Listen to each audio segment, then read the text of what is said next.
3 years ago, the very first video that we ever put out on the Experiment P16 YouTube channel, I unboxed the Xbox One X and compared it to the original Xbox One. Today, we unbox this.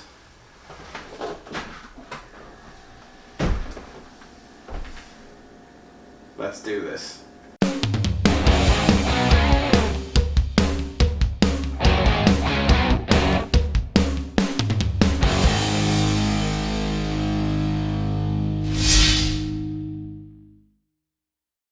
Hello everybody, welcome to Experiment P16. My name's Jordan. It's been a long time since we've done an unboxing video, especially one of this magnitude, and I'm very excited because I've been waiting for a long time to get my hands on this. It was tough to get it, I'm not gonna lie. I pre-ordered this console and still waited for over 3 hours in a line just to get into the store to buy it, well, to finish paying for it basically. But it's definitely worth it. I've seen a lot of hype online about how cool it looks. Obviously I've seen pictures and stuff of it. But yeah, let's not wait around any longer, let's just get into this. This is why we're all here. So I did preemptively take the tape off the top because I didn't want to fumble around when I was opening this, so let's take this out here. I'll just put this off to the side.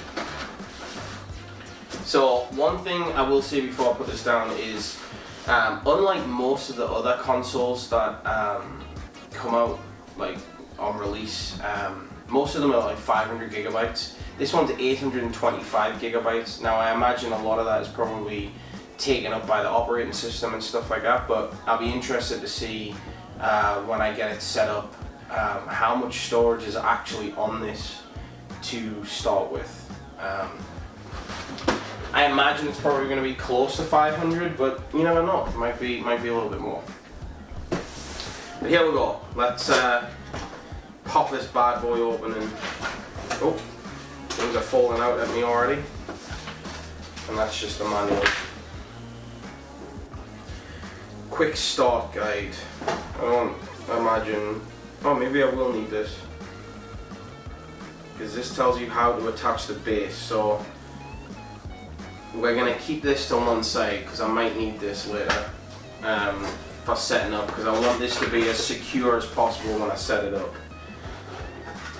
And one other thing that I will say is this box is massive compared to the PlayStation 4 box, and I wish I still had my PlayStation 4 to kind of compare the two like I did with the Xbox One X and the Xbox One, but I traded in my PlayStation 4 towards this, so we're just gonna have to pretend that it's here.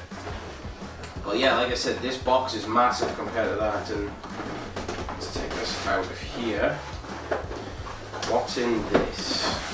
Just put that off to the side a sec. Oh, right, okay, hang on. Okay, so that's the base. We'll get to that in a moment. We've got the power cord, which you don't really need to see that. That's the HDMI cable. And that's the charging cable. Now, that's a surprise. So most of them are the old USB to USB basically. Now this is USB-C, which I know Apple have done that with their iPhones recently and their iPads, changed to USB-C. So I'm quite surprised that Sony have done the same thing, but I suppose that's the future of those types of charging. So let's get to this bit though. I'm going to put this away. Like I said, they're just the cables. We don't really need to see them. We know we've all seen a million HDMI cables. Let's get into this.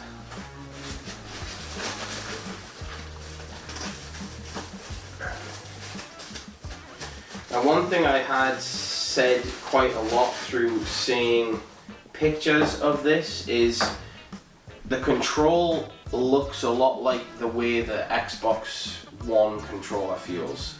Like that kind of thick flow to it. And just taking this out of the package already, it definitely looks a lot different to the original control. But here we have it. The PlayStation 5 controller. And even just looking at the back, it's so much bulkier than the original PlayStation 4 controller. And it feels... growing up, well, I say growing up, I've had a lot of the different consoles, but I always preferred the Xbox One controller to the PlayStation controllers. PlayStation controller just seemed, small in your hand. It felt flimsy. Even when they upgraded it from the old PlayStation 3 controller to the PlayStation 4 controller with the like the DualShock 4 with the touchpad on, it just seemed like they just kind of added to an old PlayStation controller. So I'm really glad that they've finally gone a different way and really updated this.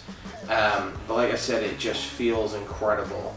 I like how, and we'll put a lot of pictures in so you guys can see this as well. I like how the buttons, they have this kind of glass feel to them, like, and look to them, and they've gone away from the original kind of pink, blue, green for the triangle, square, circle, and the cross, which is now being confirmed as for what this is. It's no longer the X button, it's the cross button. But yeah, it looks amazing. Now it's also got a mute button for the microphone on the controller. So I'm wondering whether or not you can actually talk, and I'll have to again play around with this a little bit, but I'm wondering if you can talk without a headset, or if that's just specifically for when you've got a headset plugged in, so that you can just, hit the mute button on your controller rather than fumbling around for it on here. But one other thing that I really wanted to look at, and I had seen a picture of this, and I can't believe it's true, the grip on the back of the controller, which I've got to give Sony their credit for. This is such a cool little detail that I just can't believe they've put in. But the grip itself is a bunch of small circle, square, triangle, and crosses, and it still feels weird saying cross, but it's so cool. And you won't be able to see this on any camera that I use, but we're going to put a picture in right here so you can see what I'm talking about for anyone that hasn't seen it already. But yeah, very, very nice controller. Again, like I said, I'm very happy that they went a different route with this one. It's beautiful. I can't wait to use that. But now let's get to the main attraction. The one thing that we've all been waiting for.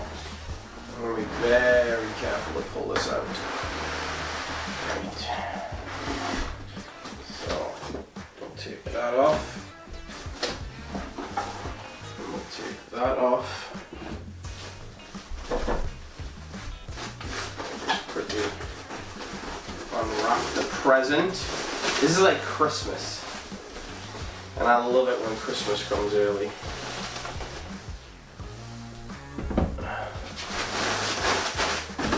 Let's get that off the table. This is absolutely massive.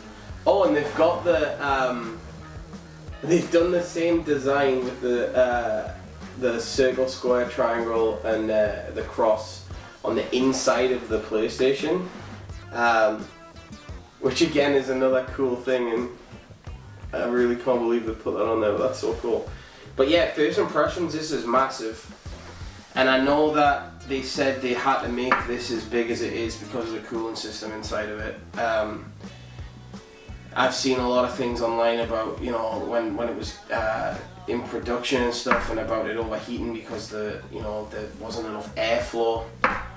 So I've made sure that I've cleared off a shelf ready with nothing above it, nothing around it, so that this gets a lot of air.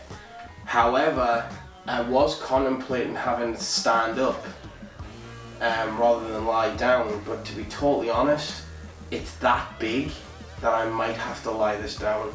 And that's not necessarily a bad thing.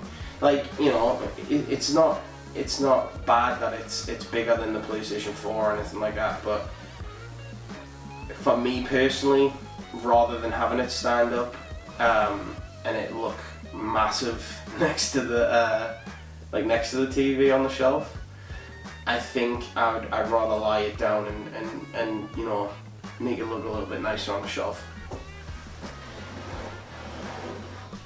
So let's have a look at the back. So a couple of USB ports on the back as well as one on the front, Ethernet cable slot, so just the generic stuff. But again, that fan looks like it kind of has vents all the way around the side and on the top as well. So let's have a look now at this. So this is the what is this? Let's have a look. Maybe I should get the instructions and have a look at this. So this is the base basically for when you know you're going to display it and stuff. So so that's a screw. Oh, that's good. Okay, so does that mean I can only put the base on if I'm gonna?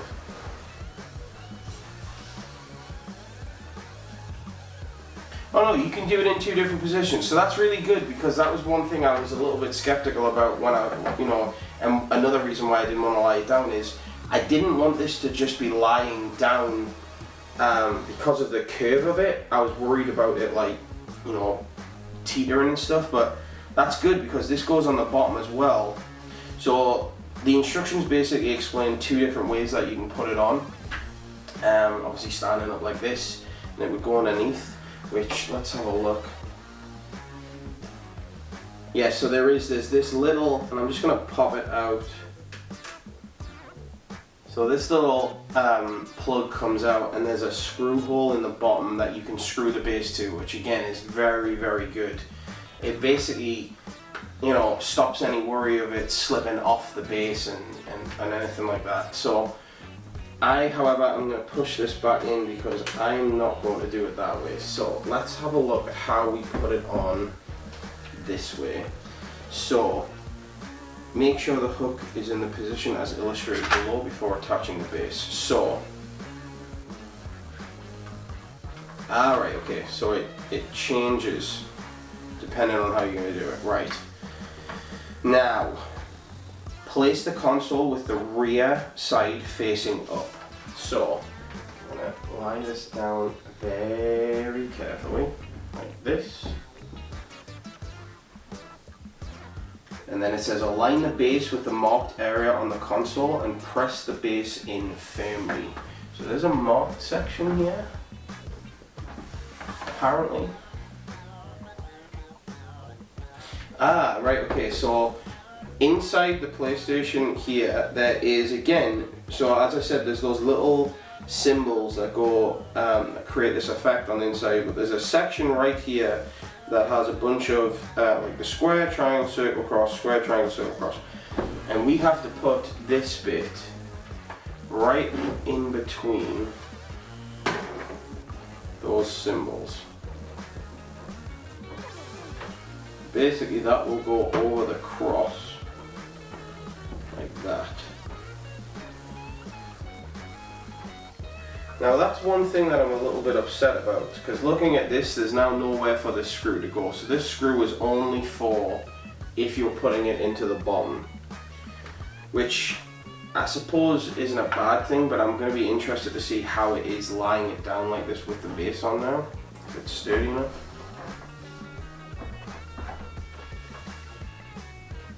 Yeah, it's pretty sturdy, and I mean it's clipped on, it's not like it's going to go anywhere. I just thought they would have had some kind of, I mean, again, I get why it's screwed into the bottom because of how tall it is, you want it basically secure that way, but I just thought there would have been a way to secure that as well, because now, you know, I'm going to have to put that back into the bottom of the base. But there we have it, ladies and gentlemen, the PlayStation 5. Now, this one is the physical version that you can get the discs for. There was a digital version as well. Personally, I know you get easy access to buying the games and not having to go anywhere to go get them. You just buy them on the console, and you can do that on this one too. But personally, I like to have the disc. I feel like if you're gonna buy something, I like to have it physically. That on top of the fact that when I'm done with them, I like to trade the games in towards other things. But yeah, this one cost $499.99, and the digital version costs $399.99.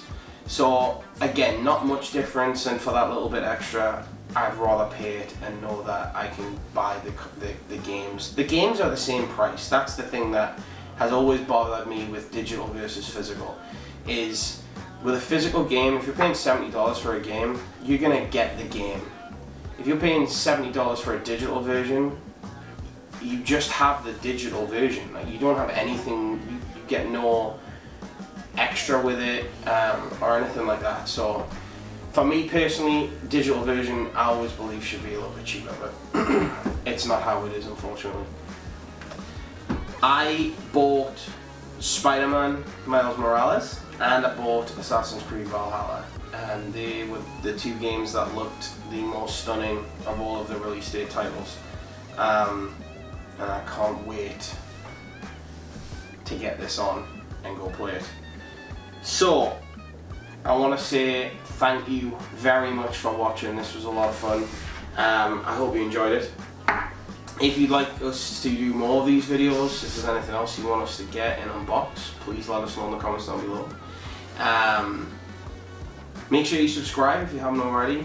We have a lot of amazing content on this channel, and a lot of really amazing content coming soon. And also, just recently we started our very own podcast, the Far Apart Podcast, and that's available on many different podcast streaming services. So all you have to do is go on and search the Far Apart Podcast, and episode 1 is up now. But yeah, thank you very much, and I'll see you in the lab. Bye.